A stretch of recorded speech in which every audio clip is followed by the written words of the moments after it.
Chapter 5 The Woman in White by Wilkie Collins. She has escaped from my asylum. I cannot say with truth that the terrible inference which those words suggested flashed upon me like a new revelation. Some of the strange questions put to me by the woman in white after my ill-considered promise to leave her free to act as she pleased had suggested the conclusion either that she was naturally flighty and unsettled, or that some recent shock of terror had disturbed the balance of her faculties. But the idea of absolute insanity, which we all associate with the very name of an asylum, had, I can honestly declare, never occurred to me in connection with her. I had seen nothing in her language or her actions to justify it at the time, and even with the new light thrown on her by the words which the stranger had addressed to the policeman, I could see nothing to justify it now.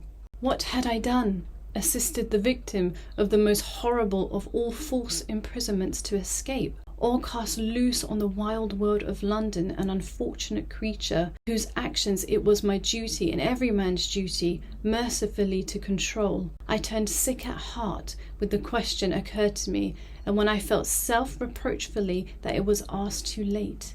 In the disturbed state of my mind, it was useless to think of going to bed when I at last got back to my chambers in Clement's Inn.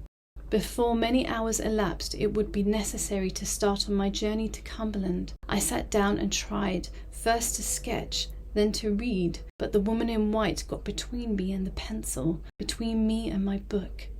Had the forlorn creature come to any harm? That was my first thought, though I shrank selfishly from confronting it. Other thoughts followed, in which it was less harrowing to dwell. Where had she stopped the cab? What had become of her now?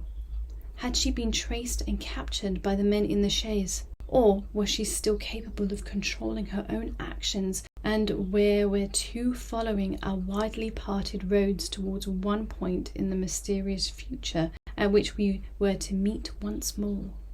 It was a relief when the hour came to lock my door, to bid farewell to London pursuits, London pupils, and London friends, and to be in movement again towards a new interest and a new life. Even the bustle and confusion at the railway terminus, so wearisome and bewildering at other times, roused me and did me good. My travelling instructions directed me to go to Carlisle, and then to diverge by a branch railway which ran in the direction of the coast.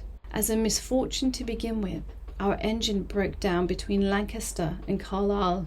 The delay occasioned by this accident caused me to be too late for the branch train by which I was to have gone on immediately. I had to wait some hours, and when a later train finally deposited me at the nearest station to Limeridge House, it was past 10, and the night was so dark that I could hardly see the way to the pony chaise where Mr. Farley had ordered to be in waiting for me. The driver was evidently discomposed by the lateness of my arrival. He was in the state of highly respectable sulkiness which is peculiar to English servants. We drove away slowly through the darkness in perfect silence. The roads were bad, and the dense obscurity of the night increased the difficulty of getting over the ground quickly. It was, by my watch, nearly an hour and a half from the time of leaving the station before I heard the sound of the sea in the distance and the crunch of our wheels on a smooth gravel drive. We had passed one gate before entering the drive,